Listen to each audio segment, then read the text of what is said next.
Hi, Dave Jones here again. We're going to look at, well, I think it's a fantastic song anyway, Paul Weller's song called Brand New Start. Suitable for the relative novice on the guitar, but, you know, the chords in it are G, D, E minor and C.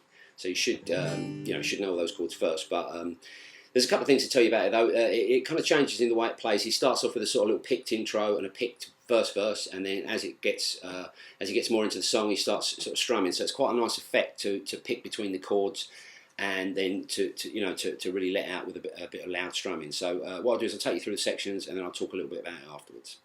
Okay, so what I'll do first, I'll just strum through the sequence, so you've got the chord sequence sorted, and I'll talk a bit about the picking idea afterwards. So basically the whole song revolves around this 8-bar sequence: G, D, E minor, repeated several times, and then G, D, C. The thing to tell you about the G and D is they're in split bars, so you're sort of 1, 2, 3, 4, and then E minor for a full bar. So here we go. I'll play it through once, and then I'll talk about the picking. So it goes 2, 3, 4, G, D,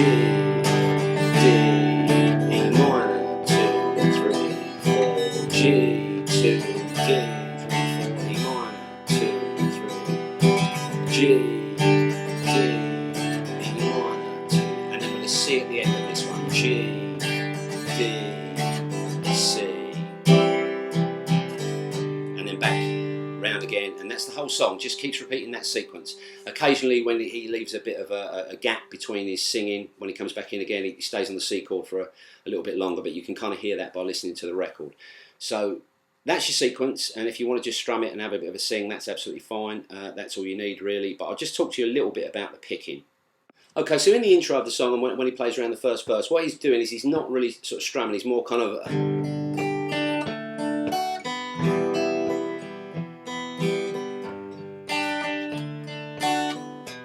it's kind of a mixture between strumming and picking. Now, a word on that, you don't really have to worry too much about exactly picking the same strings all the time.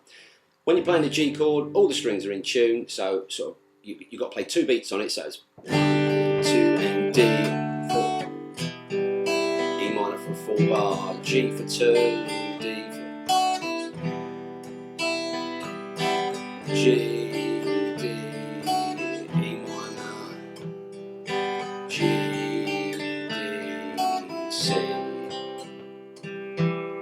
so you don't really have to worry too much, providing you're only picking the strings. So when you're playing the G chord, you can pick any of the strings, because all the strings, if you're holding the G chord down, all the strings are in tune. When you're playing the D chord, as long as you're picking from the D string down, all those strings are in tune. Try not to get the thick E and the A with the D chord. Well, the A isn't too bad, but don't get the thick E with the D chord.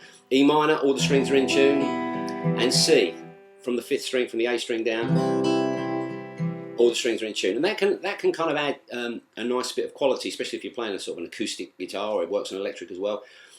Because if you listen to Paul Weller doing this song, there's a really good dynamic range. He starts off really mellow with like this, like I say, this picking, but then he sort of builds on that C, and then comes in with a, and it really adds to the sort of excitement of the song. And you can do that when you're playing your own songs or whatever. You know, if you're strumming, you can always put a couple of pick notes in between, providing you're holding the chord shape down and picking the right strings that go with that chord shape. They'll all sound in tune. So I hope you like the song. I hope you found that useful, and I'll see you again sometime.